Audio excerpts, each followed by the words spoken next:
mengidentifikasi itu apa? Seperti apa kalau mengidentifikasi? Dari sudut pandang Aisyah, mengidentifikasi itu apa? Mengidentifikasi berarti kita melihat dari apa aja yang ada di dalam teks itu, kita lihat dia apa-apa tentang baik itu dari jenisnya, jenis teks itu, ataupun informasi apa yang kita dapat di dalam teks tersebut. Itu dia, berarti kita melihat dari teksnya. Nah, oke. Kalau gitu kakak bacain satu teks. Ini ada satu teks. Nanti kita identifikasi bersama-sama. Saya coba ingat di bagian nanti ada pertanyaannya. Oke, kakak bacain teksnya ya. Oke. Hari Minggu lalu keluarga Dina pergi ke kebun raya Bogor. Sekarang kita mengidentifikasi apa aja yang ada di dalam teks ini, nanti Aisyah sampaikan. Tapi kakak tanya nanti. Hari Minggu lalu keluarga Dina pergi ke kebun raya Bogor. Mereka berangkat pukul 8 pagi menggunakan mobil. Perjalanan memakan waktu sekitar 2 jam karena jalanan cukup ramai. Sesampainya di sana, Dina sangat senang melihat koleksi tanaman anggrek yang berwarna-warni. Ada lebih dari 300 jenis anggrek dari berbagai daerah di Indonesia. Ayah Dina menjelaskan bahwa kebun raya Bogor didirikan pada tahun 1817 dan memiliki luas sekitar 87 hektar. Sebelum pulang, mereka mampir ke toko oleh-oleh untuk membeli keripik singkong khas Bogor. Oke, sudah? Kak bacain pertanyaannya. Kemana keluarga Dina pergi hari Minggu lalu? Kebun raya Bogor. Oke, gitu. Oke, pertanyaan kedua. Pukul berapa mereka berangkat? Pukul 8 pagi. Oke. Lagi, berapa lama perjalanan mereka? 2 jam. Oke, lanjut. Berapa jumlah jenis anggrek yang ada di sana? 300 jenis anggrek. Oke, lanjut. Apa yang mereka beli sebelum pulang? Oleh keripik singkong khas Bogor. Nah, oke. Dari pertanyaan tadi berarti kita udah mengidentifikasi dari informasi yang kita dapat di dalam satu teks itu. Nah, seperti itu nanti kita akan mengidentifikasi dari teks yang ada di soal-soal itu. Nanti kita identifikasi dia dari apanya, siapanya, di mananya, kapannya, terus bagaimananya dia. Oke, kakak jelasin. Berarti, nah kita lihat dulu apa pengertian mengidentifikasi itu. Secara teorinya, kemampuan dalam mengidentifikasi informasi yang tersurat. Aisyah tahu tersurat? Apa itu tersurat? Ya, tersurat. Enggak. Kalau tersirat? Enggak juga. Enggak pernah dengar kata tersurat? Enggak. Tidak? Oke, nah kemampuan berarti adalah bagaimana cara kita atau pemahaman kita di dalam satu teks itu kita bisa mengidentifikasi informasi apa saja yang ada di dalam teks. Berarti kalau tersurat itu dituliskan di dalam teks. Itu tersurat.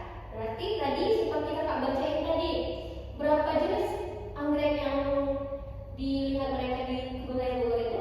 Ada 300 jenis ada di dalam teks. Ada. Oke. Nah, itu dia tersurat berarti ada di dalam teks. Ini dia. Berarti kemampuan mengidentifikasi informasi tersurat dalam teks itu merupakan keterampilan pemahaman tekstual. Tekstual berarti dalam bentuk teksnya itu. Tekstual dasar yang menuntut siswa atau menuntut kita menemukan dan mengenali informasi yang dinyatakan secara langsung dalam bacaan. Secara langsung dalam bacaan berarti dituliskan di dalam teks. Ya, nah ini dia mengenai pengertiannya. Oke, Aisyah ada yang mau ditanyain? Berarti paham ya kalau mengidentifikasi berarti kita melihat apa aja yang ada di dalam teks, apa dia pembicaraan di dalam teks tersebut. Itu dia, berarti termasuk ke dalam mengidentifikasi. Oke, kemudian pengertian dari informasi tersurat tadi. Informasi tersurat itu berarti informasi yang dinyatakan secara langsung, jelas dan eksplisit dalam teks atau dituliskan di di dalam teks itu, ada di dalam teks itu. Ya, nanti secara jelas, langsung dan eksplisit di dalam teks. Paham mengenai informasi tersurat ini? Paham? Informasi apa? Kita menyampaikan kepada orang Yang kita dapat di dalam teks, berarti ya, yang dituliskan di dalam teks. Oke, nah lanjut. Ada ciri-cirinya, ada ciri-ciri yang menandakan oh ternyata itu informasi tersurat yang di dalam teks itu. Apa ciri-cirinya? Ciri-ciri yang pertama, kalau dia informasi tersurat, berarti dia dituliskan secara langsung dan jelas di dalam teks. Berarti ada bentuknya di dalam teks itu, ada kalimatnya di dalam teks itu. Kemudian yang kedua, dapat ditemukan dengan menunjuk kalimat di dalam teks. Menunjuk kalimat di dalam teks. Nah, sama seperti kemarin. Aisyah coba garis bawahi aja bagian yang penting-penting itu. Asumsikan kan? Nah, itu dia. Berarti dapat ditemukan dengan menunjuk kalimat di dalam teks tersebut. Atau bisa kita garis bawahi dia di dalam teks tersebut. Oke, kemudian yang ketiga, tidak memerlukan penafsiran. Penafsiran tahu? Ya, tidak perlu diartikan. Kenapa tidak perlu diartikan? Karena dia informasinya udah ada di dalam teks tertulis dia. Oke, kemudian yang keempat, ciri-ciri yang keempat, informasi tersurat itu biasanya menjawab pertanyaan dari kata siapa, apa, di mana, kapan, berapa, dan bagaimana. Sama tadi seperti siapa yang diceritakan di dalam teks tadi? Siapa namanya?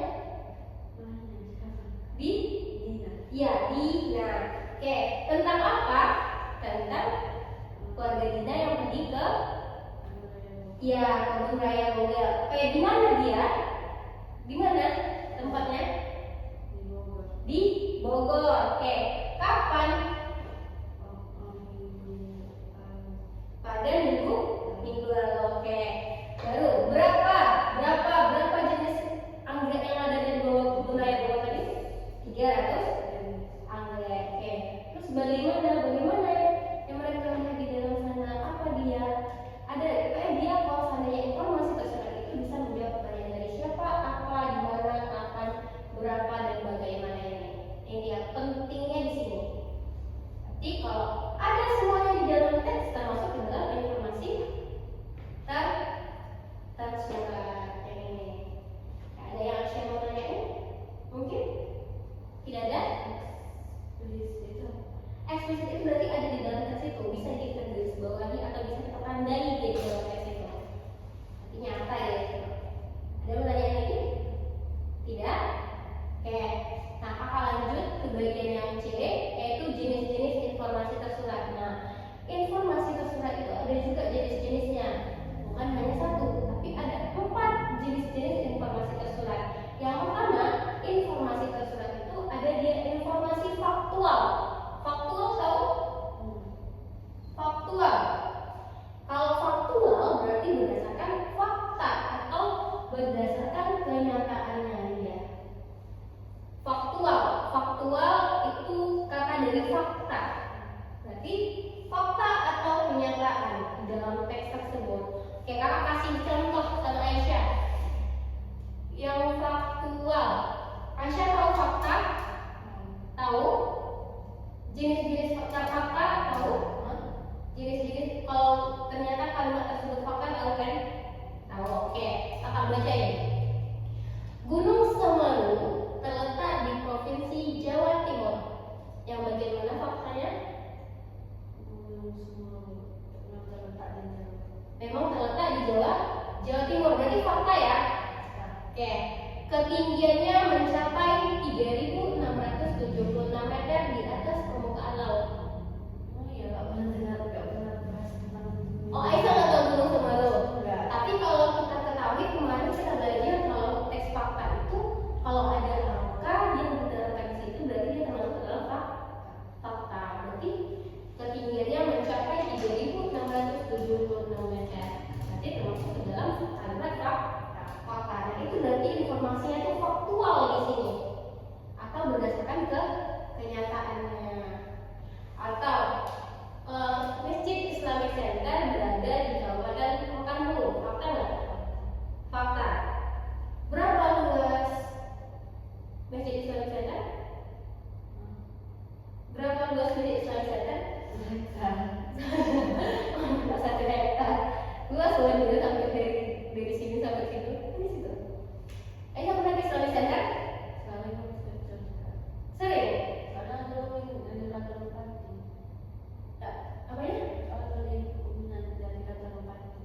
jadi kamu buat itu.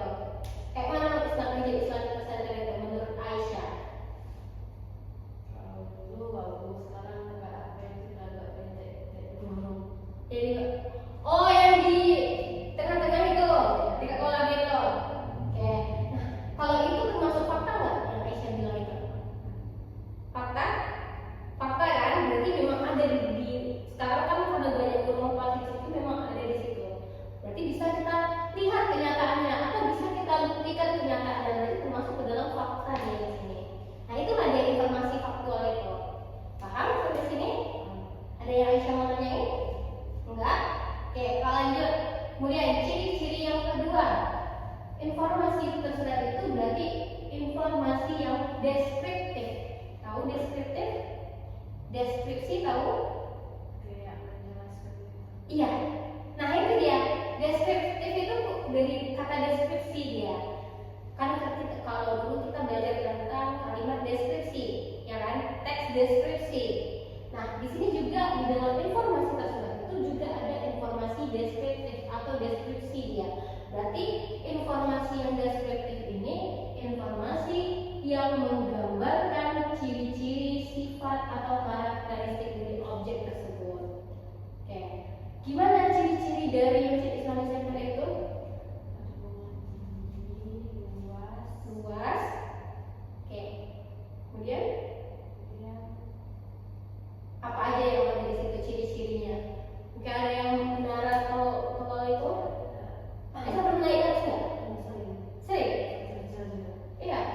Tapi naik atas bayar kan? Bayar nggak dulu? Enggak. Tapi ada samping gitu kan? Oke. Apalagi ciri-cirinya? Kemudian dia ada pohon-pohonan di depannya itu kayak tanaman-tanaman, ya kan? Di depannya yang mau naik ke atas itu. Kemudian apa lagi? Islamic Center ini ada lampunya. Ada, oke, banyak lampunya. Kemudian yang di tengahnya itu yang dari kita masuk, ya? Iya, ada itu kan? Kemudian ada kolamnya yang berbentuk panjang, memanjang dia dari pertama kita masuk. Nah itu berarti termasuk ke dalam ciri-ciri atau sifat atau karakteristik dari objek tersebut. Nah itu dia informasi deskriptif ini. Kayak kasih contoh sama Aisyah di sini. Berarti informasi deskriptif itu termasuk ke dalam menggambarkan dari ciri-ciri, sifat atau karakteristik dari objek. Oke, kakak bacain teksnya. Harimau Sumatera memiliki bulu berwarna orange dengan garis-garis hitam. Panjang tubuhnya bisa mencapai 2,5 meter. Yang mana dia termasuk ke dalam informasi deskriptif ini? Yang mana dia termasuk ke dalam informasi deskriptif?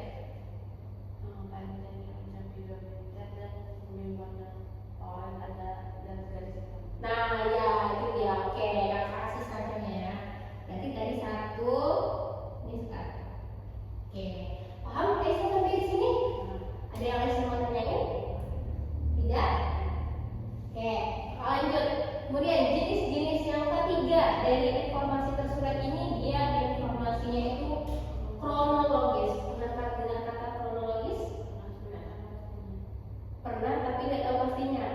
Atau mungkin pernah dengarnya itu konjungsi kronologis ya? Di dalam buku Aisyah ya. Ada di situ konjungsi kronologis pakai ya. Nah, oke, informasi berarti dalam bentuk informasi dia. Kronologis ini merupakan kejadian atau peristiwa.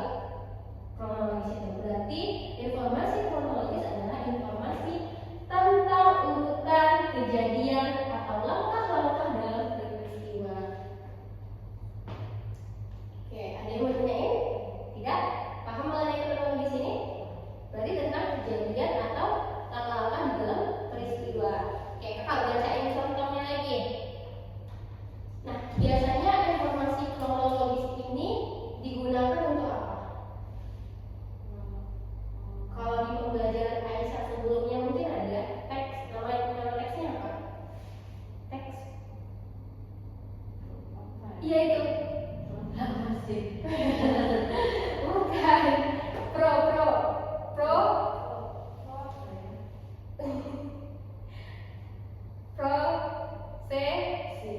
Proses Ya, prosedur teks atau dalam bentuk langkah-langkah dia.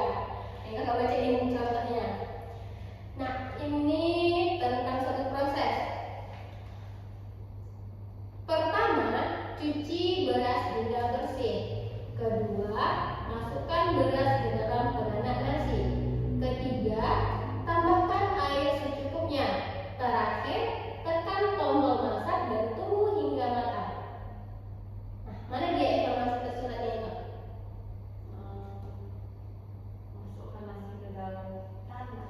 Ya, berarti dari langkah pertama, cuci beras hingga bersih. Langkah pertama. Langkah kedua, Masukkan nasi ke dalam tanah. penanak nasi. Oke, yang ketiga, Masak nasi. tambahkan Air. air. Yang keempat, Masak nasi. tekan tombol masak yang ada di penanak nasi itu dan tunggu hingga matang. Nah, itu lagi yang masuk ke dalam kronologis atau langkah-langkah. Berarti yang mana langkah-langkahnya? Yang pertama, kedua, ketiga, dan terakhir itu termasuk ke dalam urutan kejadian atau langkah-langkah. Atau biasanya ada di dalam teks, prosedur teks ya. Kalau informasi kronologis ini. Kayak ada yang Aisyah mau tanyain? Tidak? Oke, Pak lanjut ya. Nah, yang keempat, informasi tersurat. Jenis informasi tersurat yang keempat yaitu informasi kuantitatif. Pernah dengar kata kuantitatif? Tentu tidak pernah. Ya, kita lihat ya. Apa itu informasi kuantitatif? Informasi kuantitatif ini yaitu informasi yang berkaitan dengan angka, jumlah, ukuran, dan statistik. Nah, berarti berkaitan dengan angka, jumlah, ukuran, dan statistik. Lebih ke angka dia, kuantitatif. Kuantitatif itu ke angka dia. Oke, contohnya berarti tentang angka. Kakak bacain contohnya. Di kelas 6A terdapat 32 siswa. Sebanyak 18 siswa perempuan, 14 siswa laki-laki. Mana informasi tersuratnya? Di kelas 6A ada 32 siswa. Ya, oke, terus? Ada 18 murid perempuan dan 14 murid laki-laki. Oke, betul. Terima kasih starternya. Oke, nah, mudah kan? Mudah nggak? Mudah Aisyah. Mudah kan? Nah, nanti kalau seandainya kita ketemu teks seperti ini, nanti kita mengidentifikasi. Mengidentifikasi berarti kita sama seperti kita melihat apa aja yang bisa kita dapat di dalam teks tersebut. Nah, kita lihat ada jenis-jenis, ada 4. Informasi faktual, deskriptif, kronologis, dan kuantitatif. Oke, bisa mau tulis dulu? Oke.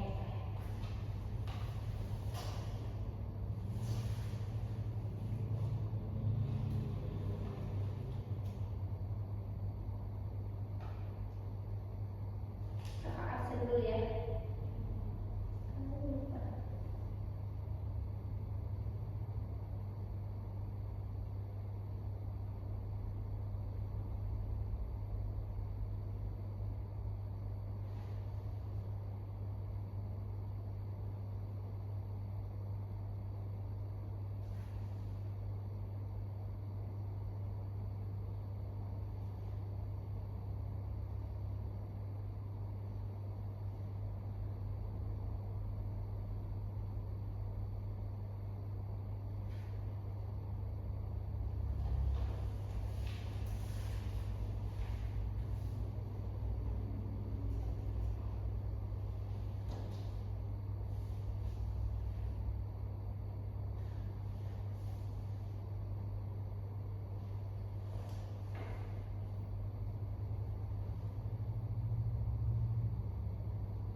kemarin kalau waktu ngerjain soal itu ada nggak ketemu informasi tersurat dari teks tersebut adalah ada nggak soal-soal kayak gitu?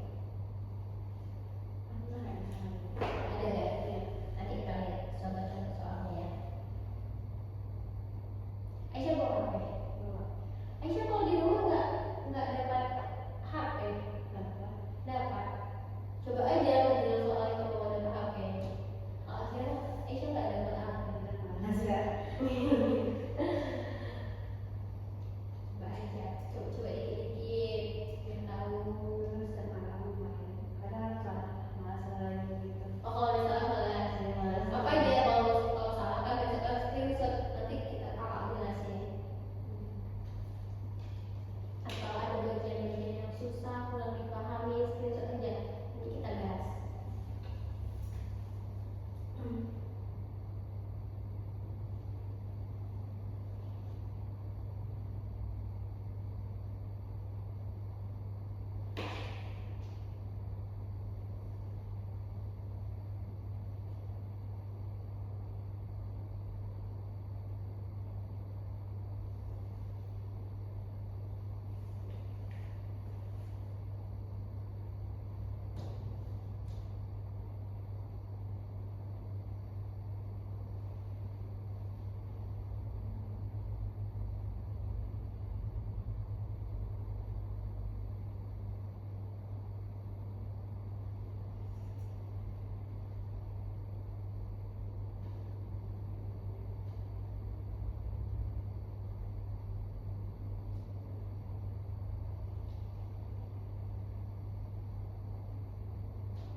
Tadi saya kira nggak ada orang ya.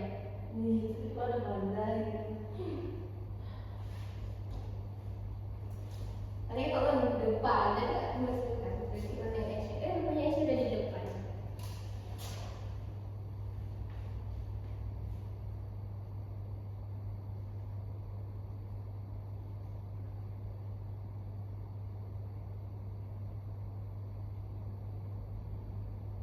Hmm.